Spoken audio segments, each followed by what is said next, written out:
All right, so we'll go ahead and get started. It's around 6:30 p.m. And first off, I just want to thank everyone for joining us this evening for our final event of the 2020 year for the Brevard County Medical Society.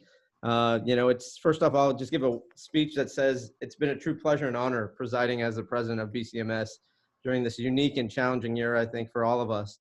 I think at the start of the year, our focus and efforts remained on just enhancing the practice of medicine for our physicians here in Brevard County. I think our first event took place in a large public venue with no mask to be seen, and the term social distancing really only applied to X's. But nonetheless, now I think our talks have changed. Our initial focus when we had our first meeting, I think we were talking about how to become financially independent and retirement optional. That was our first organizational meeting called FIRO. However, within weeks of that program, our focus shifted. We started to try to find community partners to secure face shields on frontline workers.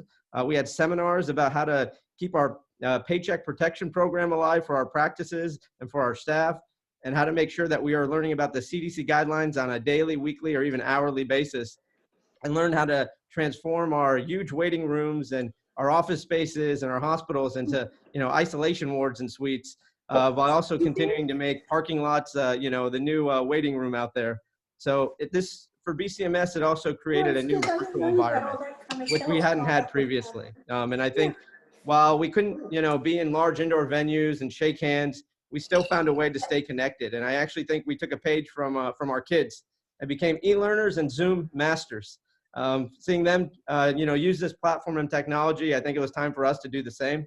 And in doing so, we created a new virtual space for us.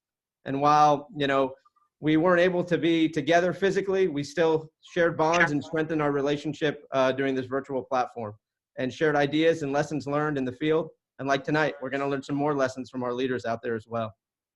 We also provided guidance to our community leaders on the importance of the CDC measures.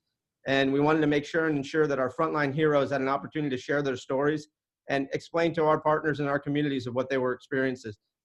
So I want to thank our entire team and our officers and our board members for their continued efforts. This is Dr. Fear, Dr. Grenovicki, Dr. Balaji, Dr. Moyles, Dr. Joshi, Dr. Data, Dr. Glenn, Dr. Kennedy, Dr. Steigel, Dr. Wierzeniak, and especially Alicia Toddy, our executive director, who I think, is a Zoom master now overnight and learning how to put these together and making sure that we all adhere to the guidelines of, while we're, presenting and listening to speakers, just continue to mute ourselves as best as we can. And when it comes time to answer questions, we'll certainly all chip in.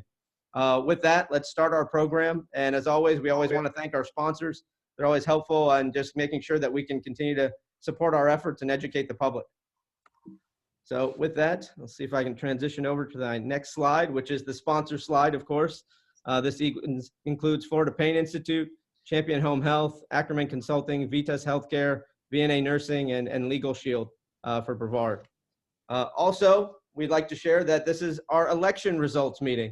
I don't know if many of you had a chance to, but we did have a ballot that we did online for once. And I'm hopeful, if Alicia can confirm that there wasn't any reported errors or any fraudulent behavior that took place in the reporting of these results.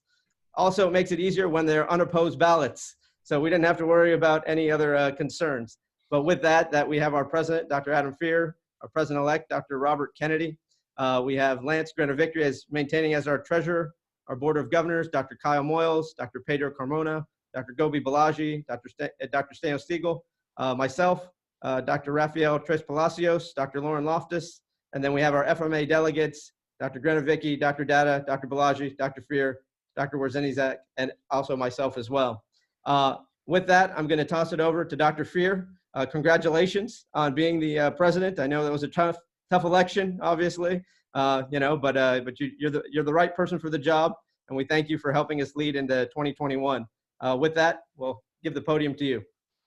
Thank you very much. Just like to thank our speakers tonight for joining us. I know there's a lot of people looking forward to seeing this both live and hopefully in review, as the data seems to be coming out still every day. We seem to learn something new with what's going on. It has been a very interesting year, and it'll be interesting to see now with the vaccines coming out, how we're able to maybe hopefully get back to normal going forward into the next 6 to 12 month period.